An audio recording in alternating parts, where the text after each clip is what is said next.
ایک دن رسول پاک صلی اللہ علیہ وسلم نے اس محبت کا بھی اعلان فرمایا. فرمایا عائشہ ایک بات بتاؤں تم کو؟ کہ یا رسول اللہ بتائیے. فرمایا جب تم ناراض ہوتی ہو تب بھی مجھے پتا ہوتا ہے, اور جب راضی ہوتی ہو تب بھی مجھے پتا ہوتا ہے. یہ دیکھو نرخ بازار محبت کا انوکھا ہو گیا, اور خود خریداروں میں شامل آ کے مولا ہو گیا. جب راضی ہوتی ہو تو تب بھی پتا ہوتا ہے, تو ناراض ہوتی ہو تو یا رسول اللہ کس طرح بھلا؟ حضور فرمانے لگے کبھی کبھی قسم اٹھاتی ہو اور کہتی ہو مجھے رب محمد کی قسم صلی اللہ ہو.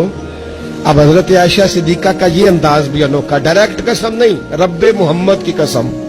فلا و ربی کا, اللہ بھی فرماتا ہے محبوب مجھے تیرے رب کی قسم. یہ اس انداز کی آیت یہ اکیلی ہے قرآن پاک میں. فلا و ربک, محبوب مجھے تیرے رب کی قسم. حضرت عائشہ قسم اٹھاتی تو کہتی رب محمد صلی اللہ علیہ, مجھے محمد مصطفیٰ کے رب کی قسم.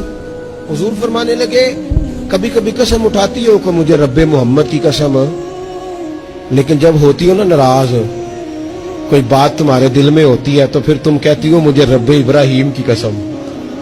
پھر تم میرا نام نہیں لیتی, مجھے پتا چل جاتا ہے کہ آج معاملہ کیا ہے. بدلے بدلے سے میری سرکار نظر آتے ہیں, اندازہ ہو جاتا ہے.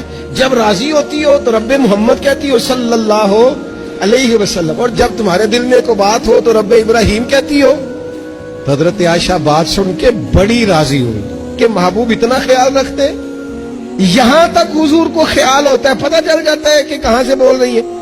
تو محبوب نے جب کہا نا ایسا کرتی ہو, تو حضرت عائشہ کہنے لگی حضور قسم مجھے رب محمد کی, میں نام ہی چھوڑتی ہوں, دل سے تو نہیں نہ نکال سکتی. حضور نام صرف چھوڑتی ہوں, صرف نام. وہ نام میں حضرت ابراہیم کا لے لیتی ہوں, وہ بھی تو آپ نے یاد کرایا ہے نا کہ وہ جد الانبیاء ہیں, آپ نے یاد کرایا. تو نام صرف چھوڑتی ہوں, باقی تو ہر چیز کا مقام اپنی جگہ پہ قائم.